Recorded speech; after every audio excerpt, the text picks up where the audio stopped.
I have the pleasure of introducing our second speaker, Noelle Silver, who is currently serving as the Vice President of Technology at NPR. She's an ambassador for responsible and ethical use of AI, and she's passionate about mindful leadership, work-life harmony, and empowering people to achieve their potential through technology.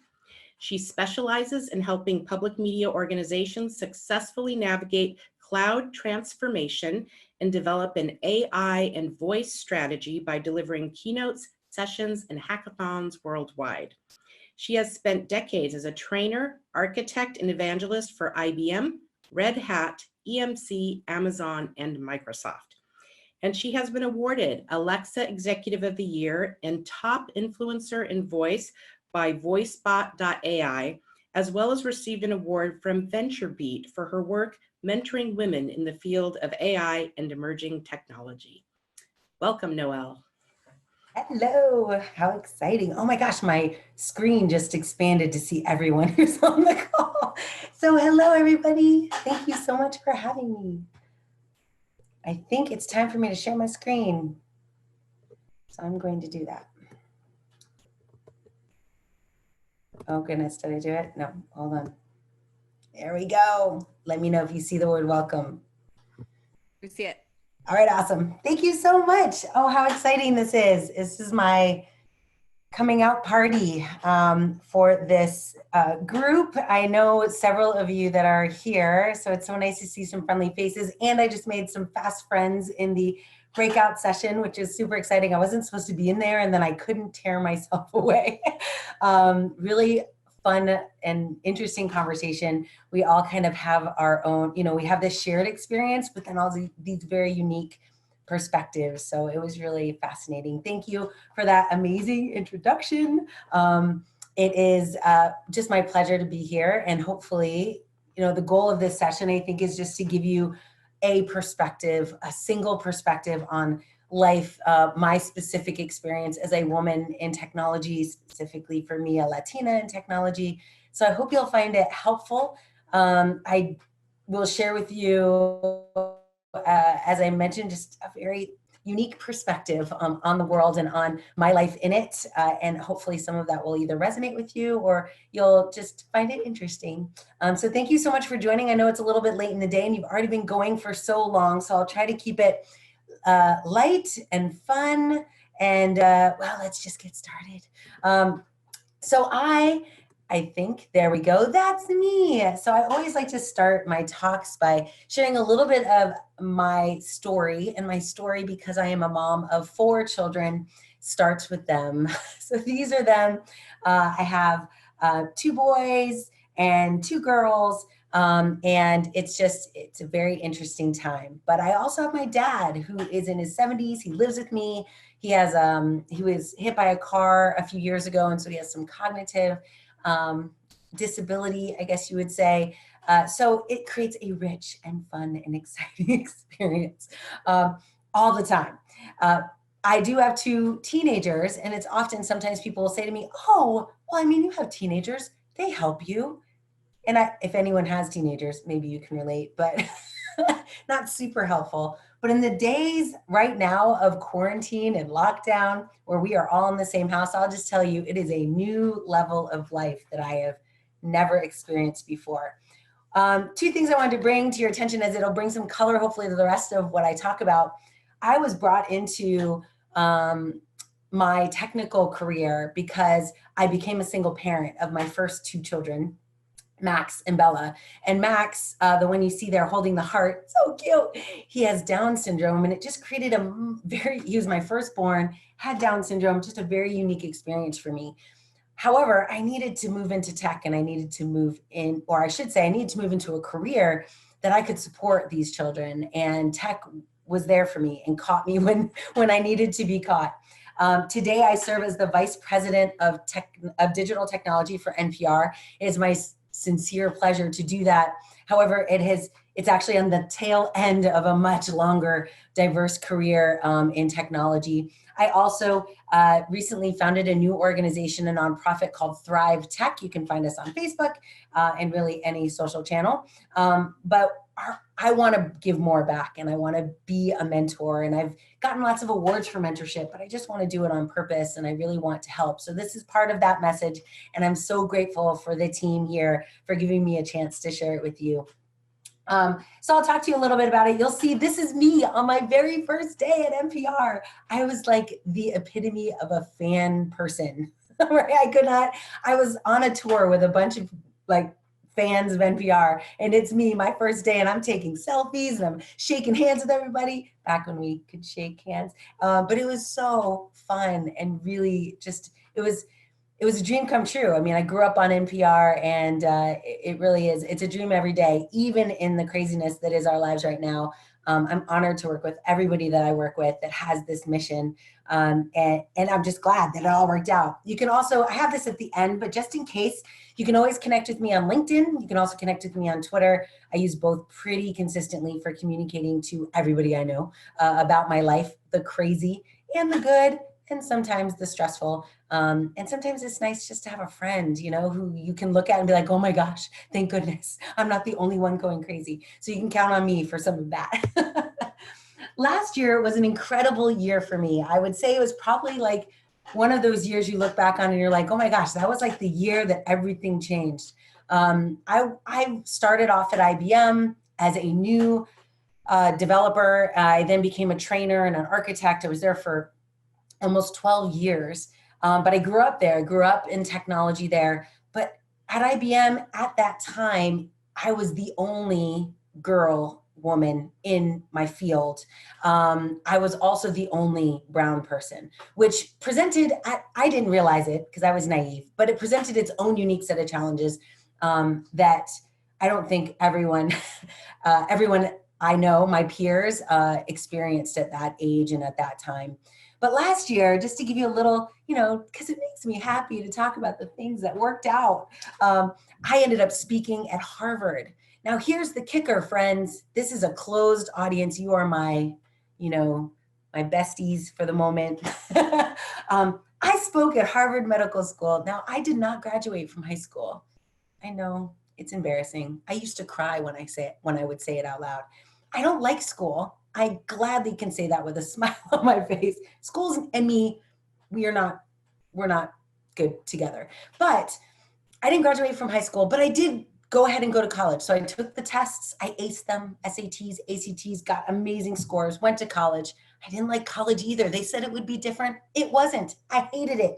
I lasted 3 years, painstaking years. And finally, Boeing was like, hey, you want a job? And it was Y2K. Oh gosh, does that date me? But anyway, some of us know what that time was like. But we thought, kind of like now, the world was going to end. And so they needed people to move into technology to solve that specific problem.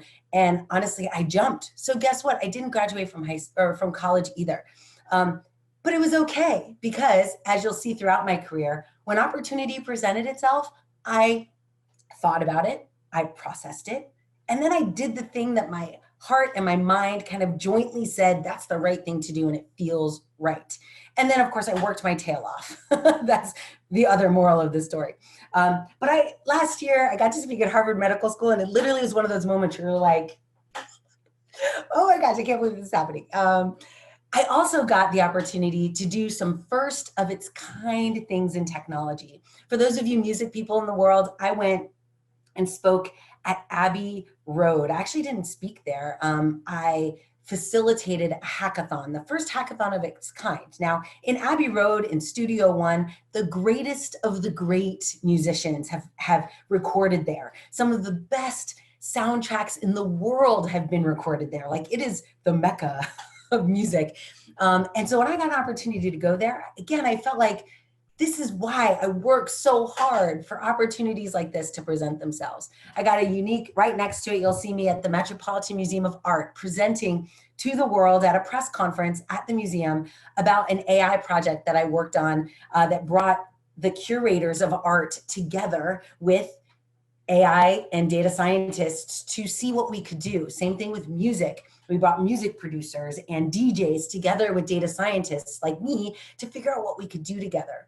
And it's kind of how I got to NPR, is that I was like, what could we do with the technology that's available? How do we meet it against an industry that maybe isn't quite there yet, or isn't, doesn't realize the opportunity or the potential.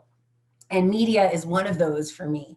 So I spoke at all these great places. I got to travel the world. It was incredible. I got all these awards. I was given, as was mentioned, thank you, the Alexa Executive of the Year. I literally had packed up. I don't have a picture of me getting the award because I had packed up everything. Sure, I wouldn't get it. Like, here's one thing, like if you're taking notes, like one thing to write down, always think you might get it. Like, pretend as if you might get it. But I had packed up everything. I had books in my hand, was ready to give the person a high five and walk out the door. And then they called my name and I was the winner. So I was like, thank you.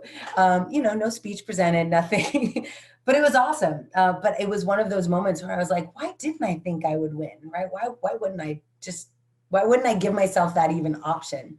You'll also notice here I got yes, that is a Ninja cat for those of you. Yep, 3D printed just for me on creating clarity. One of my I love this award because it represented, it's peer voted. So you have to be, basically everyone has to kind of say you have this leadership principle. And creating clarity is kind of the epitome of mindful leadership and being able to, in a moment of chaos or crisis, be able to calm things down and bring a sense of peace and clarity to a situation. And so I was super excited to get that.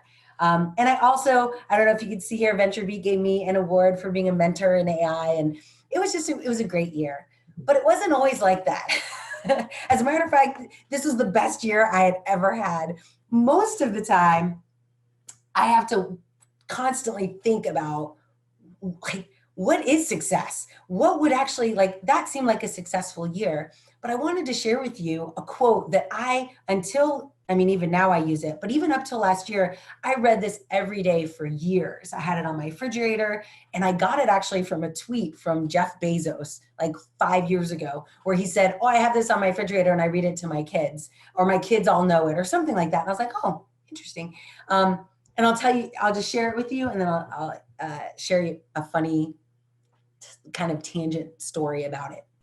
So let me just share it. And then I know you're not supposed to read words while people are like on video, but let's just see what happens.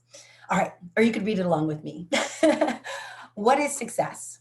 To laugh often and much, to win to laugh often and much, to win the respect of intelligent people and the affection of children, to earn the appreciation of honest critics and endure the betrayal of false friends, to appreciate the beauty, to find the best in others, to leave the world a bit better, whether by a healthy child, yes, a garden patch, or a redeemed social condition.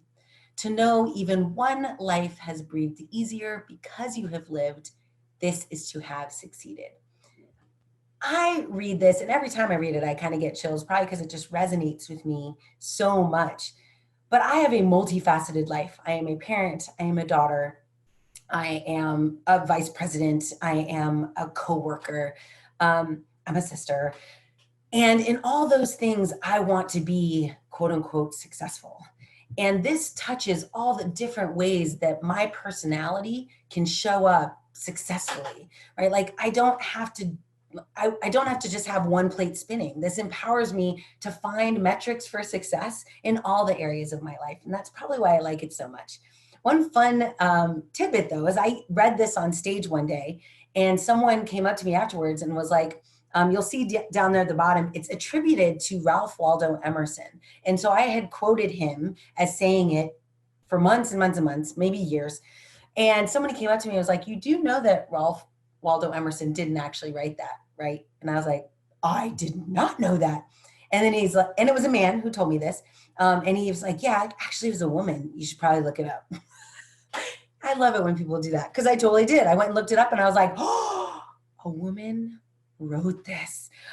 So Bessie Anderson Stanley wrote not exactly this, but definitely the foundation of this. Ralph Waldo Emerson made it a little bit prettier. And of course, with his notoriety, made it much more popular. But her name somehow fell off the chain of communication. Often this happens. And so I felt like in addition to me wanting to mentor people and help people, I was like, this is exactly what we're talking about. You're going to do amazing things in your life. And I want to be someone, and I think we're full of a room full of people who want to be the type of people that re-engage and keep people's names attached to their work and their worth. I think it's a good just metaphor for the friendship and the like circle of trust that we create as women in this industry. So anyway, hopefully you enjoyed that. I read it all the time. It's part of, it just kind of resonates for me. So it might not be this quote, but it's nice to have something that you can anchor. Like, what are you doing every day? Why are you doing it? Why is it important? It certainly helped me. So I want to spend a little bit of time about kind of on this topic of courage and confidence, because what ultimately has happened to me over my career, I will tell you a story. Actually, if some of you saw my breakthrough moment, I didn't realize how long it was when I wrote it out, but when they put it on social, I was like, oh, that's probably too much text. So I'll just quickly share it with you. But it's interesting that one of my very first breakthrough moments as a woman in tech was when I was teaching classes for IBM, teaching software engineering to men older and lighter than I was. Most of them called me kiddo. Most of them reminded me that they had code older than I was running in production. I look back now and I realize that's so silly to say to somebody, but I took it in. I was like, oh yeah, okay, I got it.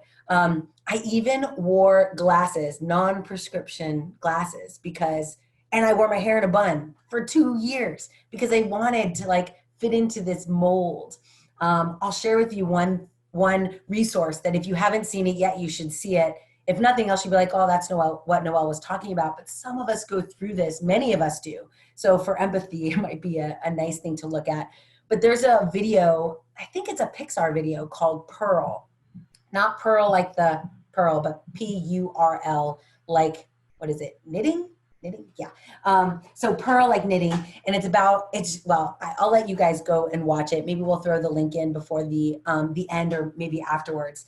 But such a good story, really, because it's all about, Pearl, thank you for jotting that in there. But yeah, it's such a good story because it talks about the journey that we go through when we're not super sure of ourselves. And honestly, when I first started, even though I knew my stuff, and this breakthrough moment happened because as I would begin teaching, students in the class would just start firing off questions. Not questions I should know, but just to kind of test whether I knew what I was talking about, or test how smart I was or how I handled it. And there was one class where one guy started really being kind of a bully, and then other students who they didn't know each other, but they joined in on the fun. And I felt like harassed in that moment. I didn't know it at the time because when you're in that moment and you're in your 20s, you're kind of like, is this how it is? Anyway, and so I did my best and I like smiled and was like, I understand your question. Thank you for asking that. That's not really in the scope of this class, blah, blah, blah, blah, blah, like handled it. But after, when we got to our first break, I ran to the bathroom and I cried. I almost could go there right now. Like I remember feeling like attacked. And then, I had to go back and teach these people. And in that moment, which I think I've gotten to a place where I can recover pretty quickly because I spend a lot of time in mindful self-awareness and in the silence of, my mind and my thoughts to try and understand what I'm thinking all the time. And even back then in my 20s, I remember thinking to myself, it's one of those moments where you're like, hands are on the basin of the sink and you stare yourself in the face and you're like, you got this. And I remember looking at myself and going, I will never let them do that. They have no right to do that. They have no right to make me feel the way that I felt. But I also realized that I actually let myself feel that way. That I have a choice. I have a reaction and I have an absorption of whatever people do. And of course that has been repeated throughout my career when people, dismiss my work or take my work and claim it as their own, or don't give me a raise that I deserve, or make me fight harder for something than my peer has to fight. All these things that seem like injustices to me. I have a choice. I can become the victim of that injustice and the victimness becomes my story, or I can have courage and I could stand up and I could make a new story. And I do. I do this all the time because unfortunately, many times in my career, I can't even count more than a dozen. I've been put in a situation where I felt, I guess you'd call it the glass ceiling, right? Like thunk, I literally hit it and then I'm like, oh, that's what this is. And I have to make a deliberate effort to either continue to punch my way through or move to a different part, or in most cases, if there's like a ceiling, usually it's like a circumference and I can just go to a different area where the ceiling's higher or non-existent. The older I've gotten or the more experience I've gained, I've realized that I can do a lot more work on my journey into a business relationship or even a partnership, a lot more work going into those experiences so that I understand that dynamic before I slam into it. So I loved what was said earlier. Jacqueline was amazing. I sent her a message. I'm like, that was so good. I loved so much of what was said. But one of those things is just about mere preparation. I know a lot of the people in my group, we talked about this as well. Like we didn't really think about that whole $10,000 for 1 hour kind of prep. But I think that's true just in general. And what I've done in my career is I've had the courage to over prepare for everything. I mean, everything. And it's, maybe people would call it unfair that I have to do that or that I feel like I have to do that. But the reality is there's a couple things that are battling each other. One is that I do work with people who have this weird unconscious bias against the fact that I'm even capable of doing the job, which is unfortunate. I don't control that though. But the other thing, which I do control, is my own doubt that I can do the job. And that's the one that I worry about the most, right? We've all heard about it, like imposter syndrome or, just lack of confidence. And so what I really started to do almost deliberately was go after things that were impossible or that I perceived were impossible. For example, not finishing high school and getting into college. I started this early and I got in. Something people told me was impossible. I remember my economics professor, who was going to fail me out of high school, was like, you will never be anything. You'll never be anything because you're not capable of learning the way you have to learn to succeed in this world. He said this to me. I was 17 years old and a Latina. I mean, it was not a nice person, but he said this to me and I was like, yeah, okay, I'll take my SATs and go to college. And I went to college and it was fine. But I proved, I had the courage to do something someone said was impossible. And I can't encourage us. I have 2 daughters. How do I tell them, right? Like you don't have to follow the world's rules all the time. You do have to follow the law. Yeah, as a parent, it's such a fine line. But you know what I'm saying? Like you don't have to be conformed by this world and what they think and how they think, because the reality is that their thinking is old and it doesn't apply to people who are ambitious and who want to help people and who are, I kind of think it like of we have these generational stereotypes like Gen Z and right? Yeah, and millennials and my generation, the silent generation, Gen X and boomers. And it's funny because I think all of us feel like we're a little bit of all of those generations.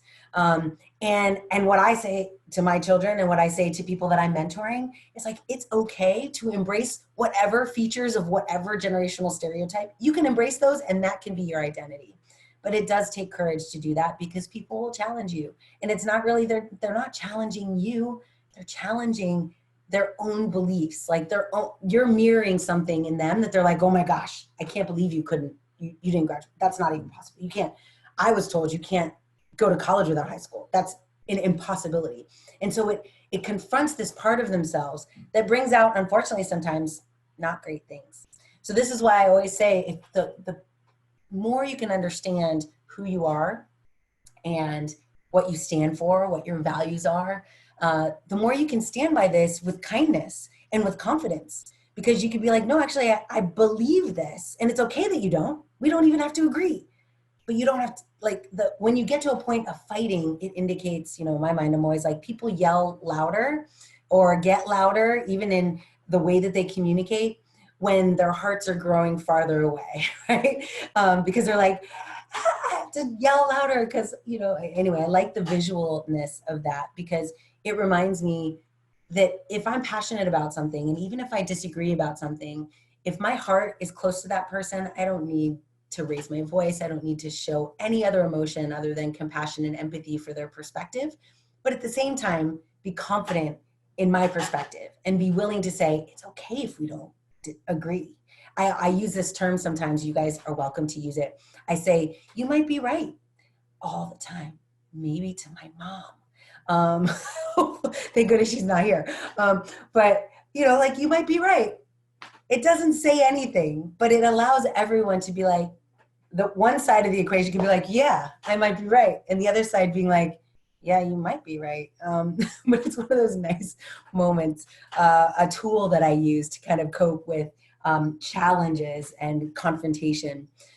So courage is a big thing. I think courage and confidence go hand in hand. I do have 3 little sub bullets to this that I wanted to share with you that will hopefully, I have to go here, will help you understand how you can use your life experience. Right now, my life experience, the experience I had at IBM, the experience I continued to have everywhere I went, which was this weird unconscious bias that I couldn't get around. And I'll share a couple very real stories with you, or I should say real. I mean, of course they're real, but they're like vulnerable stories, I'll say. And so I'll share this with you just as an example. Again, these won't be your experiences. I hope they're not your experiences. But even if they are, my reaction, certainly I'm not prescribing any reaction. But I do want you to know that no matter how you react or how it works out, you can choose in the very next moment to do a different thing, to say something different, to act different, to evolve your thinking.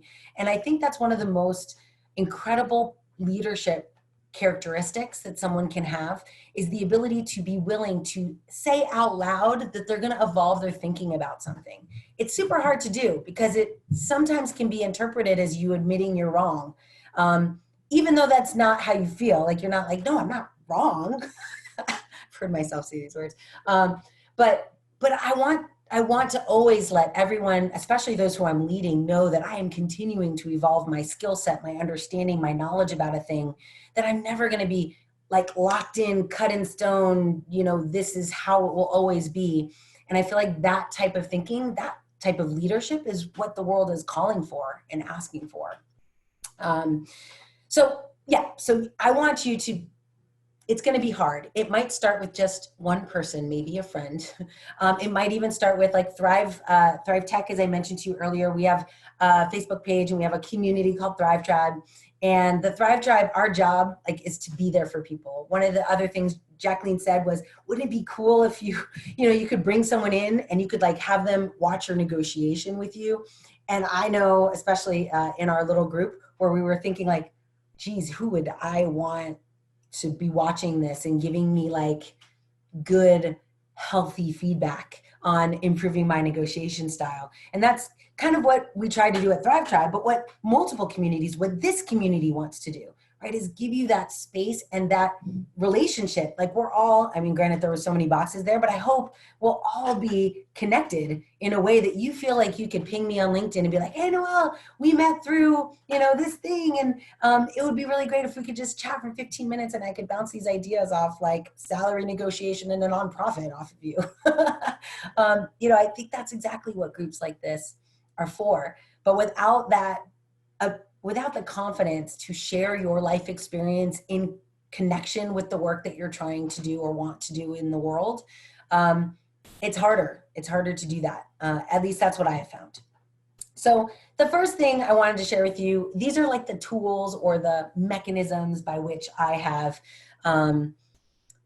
gained more confidence and gained more courage to be myself and tell my story, like admit the failures. Like, yes, I see leaving school early because some economics teacher in high school was mean to me. That was a mistake. I should have just stuck it out. I was a year, I think I was in my senior year or I was about to go into senior. I skipped senior year. That's supposed to be the best time of your life. Anyway, I see these as mistakes, but now I look back and I'm like, yeah, there were mistakes, kind of. It turned out okay. but being able to embrace them. And more importantly, you know how many girls I talk to, women that are in their late teens, early 20s that have dropped out of high school or not gone to college. And I talk to them and they're like, a whole new world is available now.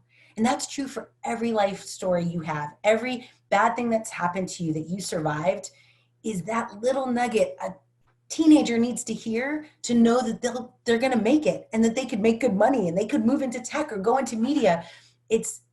That's, I feel like, my service, and maybe some of all of our service, like as leaders, gosh, we could change the world this way just by letting them know, like, we are fallible and messed up and we make mistakes and we do crazy things.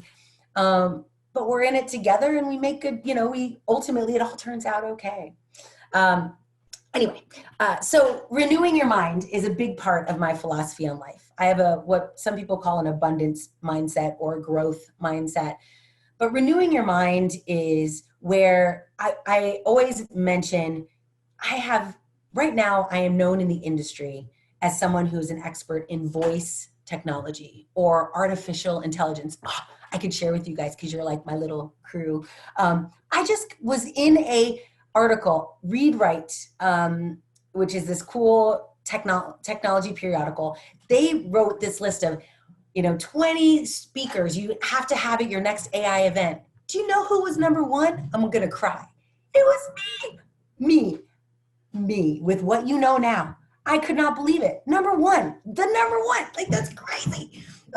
So as I calm myself down, the reason that's so crazy is because there was 5 years ago, I was teaching cloud infrastructure to people who could not think I was smart enough to be there, right? Like, you can change not only the world's view of you, but more importantly, your view of yourself. And I can't, 360, 180, huge turnaround for me the day I said yes. And so I renewed my mind when I was at Amazon. I was teaching cloud infrastructure. I built a team of cloud infrastructure architects that were trainers.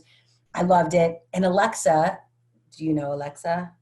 Give a shout out if you know what Alexa is or who Alexa is. Oh, no, it's a what? It's a software. Anyway, Alexa, the device that you talk to in your kitchen that you say, play NPR.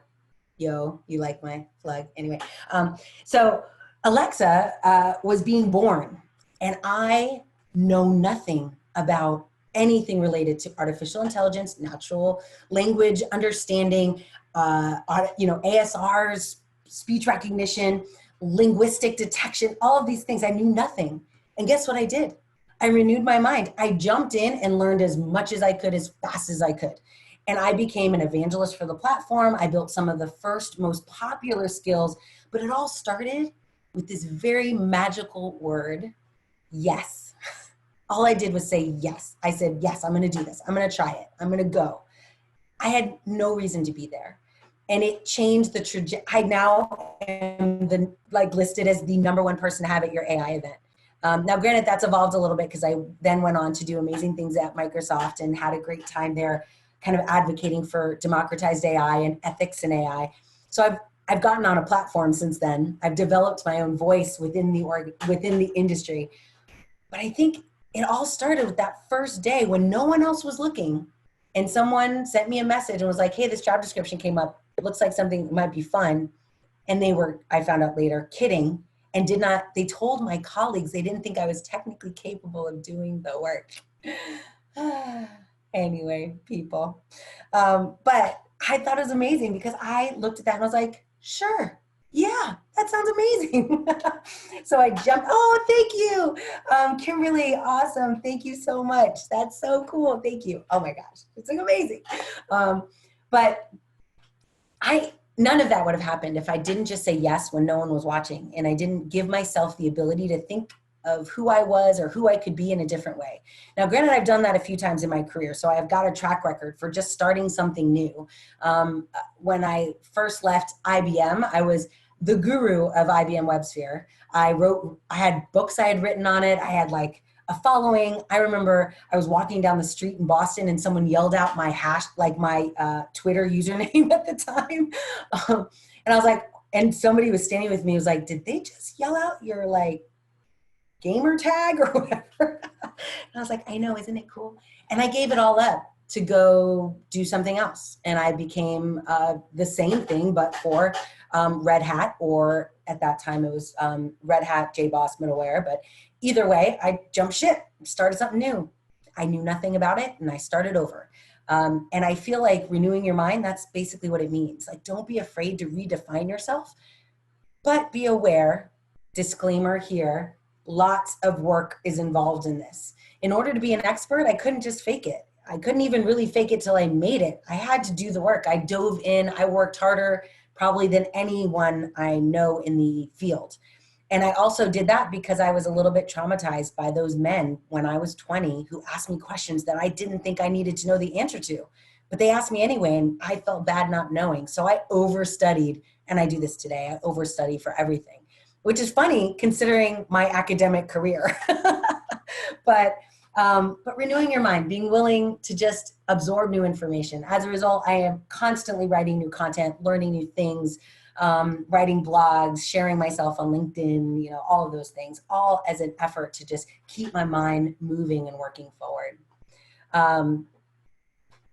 Yes, Kimberly, I know. Isn't it crazy? Anyway, it's crazy. That article is off the chain.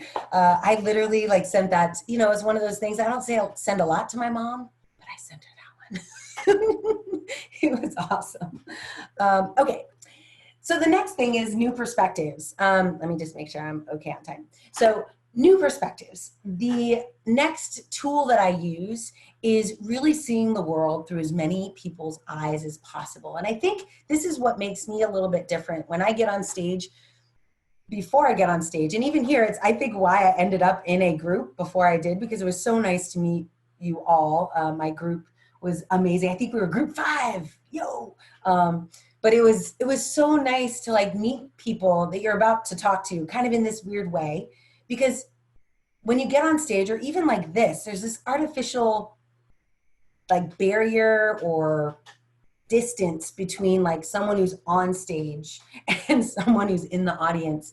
And I am always in the audience. As a matter of fact, I'm one of those people who sit in the front row, and if you're speaking, I'm like on the edge of my chair, like nodding, and you know, you'll gravitate towards me because I'm constantly like just soaking whatever you have up, no matter what, because I crave hearing people's perspective on life. And the reason I do that is because I feel when I'm here now talking to you, though I don't know all of you, I know a few of you, and I just feel like I can connect to you. I feel like it's not like we're at, you know, a big conference, or we're at even a dinner party. It's like we're having coffee somewhere. And I just really I like honoring people in a way that I understand and know who they are and their perspective that they're coming from. So here is what I always encourage people to do in a live setting. It doesn't work here, so you'll just have to find me and then maybe try and find each other. We could see names in the chat, so you could go find each other. But I encourage you to find people on LinkedIn. Like, find me on LinkedIn. Let's stay connected. I do LinkedIn Lives where I share professional stuff, but also just my life, because I feel like I call it work-life harmony. It's not like I don't do balance. I don't do like 2 scales and I work and then I go home and I'm with my kids. Like, in my life, that is not possible. So what I've come to understand this concept of work-life harmony, which is much more like a flywheel. Now, granted, I'm a Peloton person. I don't know if any of you guys are Peloton people, but I'm a Peloton person. I bought it for myself, if anyone wants to know. And Unity Girl, if you want to go check me out and follow me, and we could be like little Peloton friends. But on Peloton, you know, I'm constantly trying to find out, oh, yeah. Joanne, that's funny. But you guys are so awesome. I love this group. But the reason that I mention it is because, like, I'm with these groups of people and I want to know about them. As a matter of fact, somebody wrote on LinkedIn the other day that they were on their Peloton. I was like, oh my gosh, I'm on Peloton. And it instantly created a connection, and now we're following each other, and I think we've been in a ride twice together, and it's like part of our family. But so many people stay in their little cocoon or box or whatever, and they never share anything about themselves. And so I encourage you, if nothing else, find me. I will certainly be connected with you, but it's only fun if you do it like with a bunch of people. Like expand your network, be willing, or pick, let's say you're uncomfortable with this, which is certainly a valid thing to be uncomfortable with. Pick 5 people you don't know. And then get this, don't sell them anything. Now we're all in nonprofits, so we don't have to worry about this. Or maybe we do. Maybe right now we actually are like, hey, play NPR on Alexa. But just be friends. I've never really had strong friend relationships until later in my career. And I feel like it was a miss that there was plenty of opportunity for me to do that, but there was a bunch of stuff going on. One, I didn't feel like I could contribute or that I had value to offer someone in that kind of professional relationship. And now I realize, especially as I go through people's LinkedIn profiles when I meet them, I'm like, oh my gosh, this person wrote a book when they were 20, or this person, like worked for this company that I always loved, or this person helped found a company. There's so many things that our current understanding of someone hides from us. Like we don't, we see this like picture, and this presentation of who they are in the role that they have in our lives. And we miss out on all the things that they are and all the things that they love. And so I always encourage people, connect with people on LinkedIn. I mean, I use LinkedIn, obviously social media channel of choice. It doesn't really have to be, but I use LinkedIn because it's professional and I tend not to see as many baby kitten photos. Not that I don't love them. And then the other thing, oh my gosh, I love running too. Oh, can I tell you? Here, new perspective for me. I'm so glad you wrote that, Yvonne. And I hope other people like running too. But Walt Disney World created an event called the Disney Princess Half Marathon. Princess, yes, like princess. And I decided in my attempt to do something new, I had never run before, I thought, I'm going to do this. I'm going to run. And as a mental exercise and a discipline exercise, I decided to start training, which I did not do well. I failed. If there is a way to fail training for a half marathon, I did that. However, I ended up running 7 of those marathons in a row for 7 years, every year. And for some of you, if you connected with me on LinkedIn, I'll share it with you. But I have dressed up as 6 different Disney princesses. Mulan, not Mulan and not Moana. Moana, I wish existed when I was running. I'm like all in. Anyway, no, I had to wear blonde-haired wigs and black-haired wigs. Anyway, fun stuff. But it's just, it's exciting. Oh my gosh, wouldn't that be fun if we all ran Disney Princess one day? Okay, put that little note down for later. But new perspectives, like how can we learn more about each other? How can we support each other in everything from what we're doing professionally, but also what we're going through personally? I honestly could not have gotten through, I went through a pretty bad, tragic situation last year. And my LinkedIn family, I mean, they were my best friends. And I'd never met most of them, but they came in and huddled around me and gave me just incredible support. And so depending on your life situation, I encourage you that there are people out there that care about you and they don't need to meet you face to face to do so, which is amazing. And so social platforms do allow us to connect in that way. The last thing I want to talk to you guys about is a little bit more pragmatic, invent and simplify. This is actually a principle it's a leadership principle at Amazon, but I've always felt this way, which is probably why I fit into Amazon really well when I got there. But I also carry this on long after I've left. And it's the concept of looking at your day, looking at every minute, honestly, and thinking about what could you do to innovate on whatever you're doing. So for me, I like creating content. I like sharing myself. I always get, I go to a conference and if I'm going on stage, I always like to be in the room when the other speakers are talking. I like to be able to relate to what they've said and connect the dots for people in the room. And when I'm doing that and I'm like listening to people talk, I notice that I'm one of the very few people on stage that start with who I am. Like, this is Noelle, and I happen to like this thing. Where most people start with, this is the thing, and you should like this thing because. And it's interesting to me because I feel like I've created friendships when I get off the stage, even though I've never shook their hands or met them. But I've like made eye contact. We've shared like moments where I say something that's not really funny, but it's funny because you've experienced it with me. And we like nod together, and I create, like, I feel that. And I watch other speakers and I don't see that same thing. And I feel that's one mechanism that I've used in, as far as inventing, is like, now I look for ways to connect personally. And this may be a Brene Brown kind of thing, right? To be vulnerable, connect personally, let people understand the complexity that is Noelle, in addition to the professional, you know, in my world, technological and technology focused contributions I want to make, because they are the same. They are part of the same package. You don't get one without the other. Even if I mean, I guess you could compartmentalize them. And I see it on stage all the time. I see people presenting only their tech world and nothing about who they are. And I'm not saying it's bad. I'm just saying, for me, I've enriched my life. I've invented a new way to do what I do by opening the possibility of being a little bit more vulnerable and sharing a little bit more about who I am. The simplify part is also important. Now, again, as a woman with lots of stuff going on, I have all the kids, my dad. I also, though, have, I don't know, 4 or 5 side hustles that I'm working on at any given moment. And I'm constantly saying yes to new things because I love it.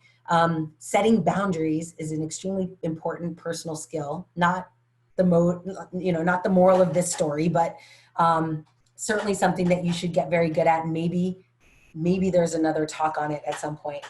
But I say yes to a lot of things, and I'm consciously saying yes. It's not like I'm being, manhandled or like arm wrestled into it. I look at something and I'm like, oh my gosh, I want to do that.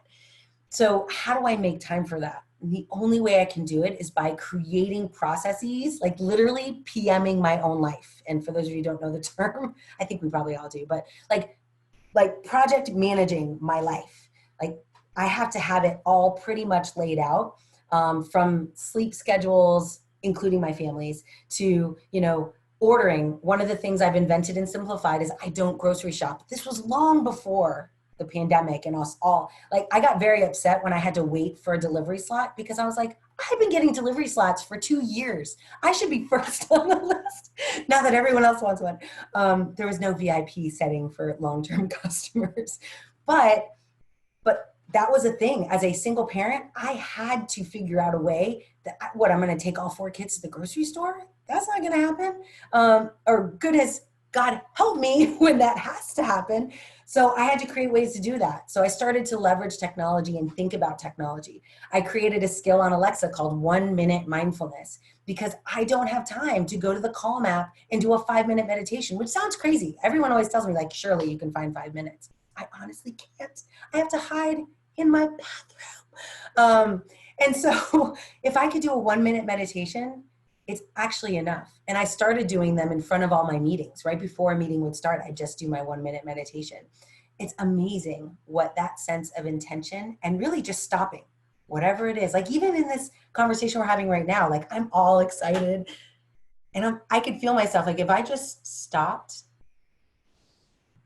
and took a breath, like, the energy shifts, not necessarily in a bad way, right? Like, it shifts. So these are the little things that have come from just constantly thinking, how can I make my life better, easier, more manageable? And it comes from and then having an innovative mindset of like, what could I invent to make me do this better? Like, could I create a spreadsheet?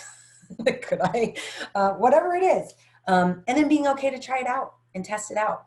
But it's a huge part, I think, of a mindset that allows you to constantly recreate yourself, right? It goes hand in hand with renewing your mind. As you renew your mind, and this is something I think I learned from maybe Tony Robbins or one of those kind of people, where they would look across industries. Like, if they wanted to innovate in banking, they would actually look across like fast food which is what happened, I think. That was the story, is that in order to innovate in banking, they looked at fast food, saw fast food had drive-throughs, and they're like, why don't we do banking via drive-through? And it was huge. That was an amazing shift in kind of technology and innovation in the banking industry. So I do this myself. Is like, I spend time every day. I'll give you a couple quick book references. You don't have to use these books. They just happen to be books that I found that created anchors that I could hold on to. One of them is The Miracle Morning. And if there's a woman who wrote a book like this, please let me know. It happens to be a white guy. Not that that's bad, but Miracle Morning, and it has like this acronym that is in my inbox at work or in my email. And this acronym, and it walks you through like, here are the 5 or 6 things you should do every morning. Now, it doesn't have to be that acronym. It just turned out that that was an anchor for me, that I look at that every day and I'm like, great, I'm going to exercise, I'm going to read, I'm going to journal, I'm going to meditate, I'm going to whatever it is, whatever they are. I look at them every day, but I don't memorize the anchor. I let it be my anchor. So I look at it and I do the things.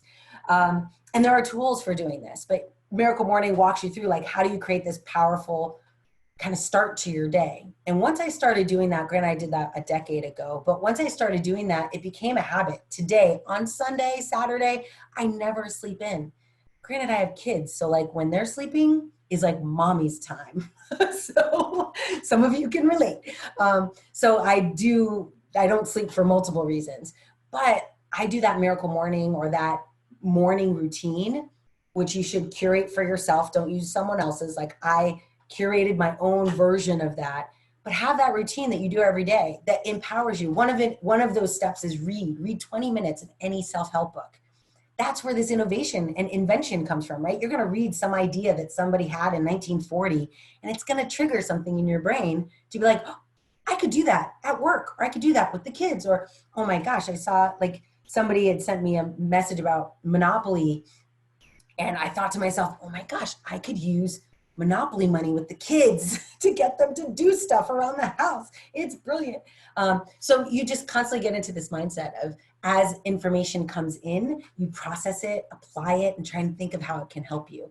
And hopefully, moral of the whole story is that you'll then try and help other people. I mean, part of the benefit and wonderfulness of all of you being leaders, whether you have people reporting to you or not, being in a mindset as a leader, I have this concept I use called mindful leadership. And I'll give you a couple of the ideas around it to kind of close up and open it up for questions. But mindful leadership is the kind of leader that comes in and doesn't drive product, right? Like looks at people first. So I always call it like people over products, like is always looking at what's the most important resource I have. It's not the product. I've been on, I don't know if any of you remember the Fire Phone. Yeah, it died, by the way. And if I had put all my eggs in a product basket, what would have happened? But I didn't. I put it in a people basket. And guess where those people ended up going? To Alexa. And Alexa did amazing things. So if you invest in the right side of the equation, you can do anything. And I find that mindful leaders know that and know where to put their resources and their investment. Another one is clarity over velocity. A lot of times we try and go fast for any number of reasons. This is true personally and professionally for me. And without like that 1 minute mindfulness, like that breath, you can easily forget why you were doing the thing in the first place. And so really focusing on like, if I'm moving fast, that should be almost an alarm to let me make sure I'm still very clear on the direction that I'm going in, right? And the way that I want to go. So those are just a couple of ideas around it. But this mindful leader, unfortunately, they are few and far between. I actually hope that many of us on this call, if not all of us, are this type of leader or like resonate with these types of principles. But the reality is that in the whole scheme of like nonprofit and corporate America, there aren't many leaders like this. And so I am always calling for like, let's get up there and change stuff, which is why I was super excited to be able to join NPR in this capacity, because I do feel like I can help create leadership opportunities for people in the company and anybody who has that opportunity, anyone who has the opportunity to create awareness in other people. Like for me, I mean, I've been in this industry or as a technologist for over 20 years now. I feel very compelled to help people just starting, to help people 5 years in, 10 years into their career, because like, oh gosh, it can't just be, I can't have suffered for nothing, right? Like this can't just be that was my sad story and I overcame it. Good for me. And so I hope that as you as you invent and simplify in your life, that you'll think about owning your own personal story and sharing it. There's lots of ways to do it. If you're a writer, you can blog. If you are a talker, you can use a podcast. I can show you how to set up a podcast in 10 minutes for free on 9 podcast platforms, and then create an Alexa skill for it. That takes another 15 minutes. But in a half an hour, you can be set up. I'm so surprised. I'll tell you the saddest statistic that I recently experienced, which is I started an organization called Women in AI. And the intention was that we would showcase women in AI doing work, and we'd ask them to come on and talk. And I would then take those speakers and I don't know how many of you have seen AI and machine learning data scientists and even like Alexa and voice technology, like the panels and the talks. They're very homogeneous.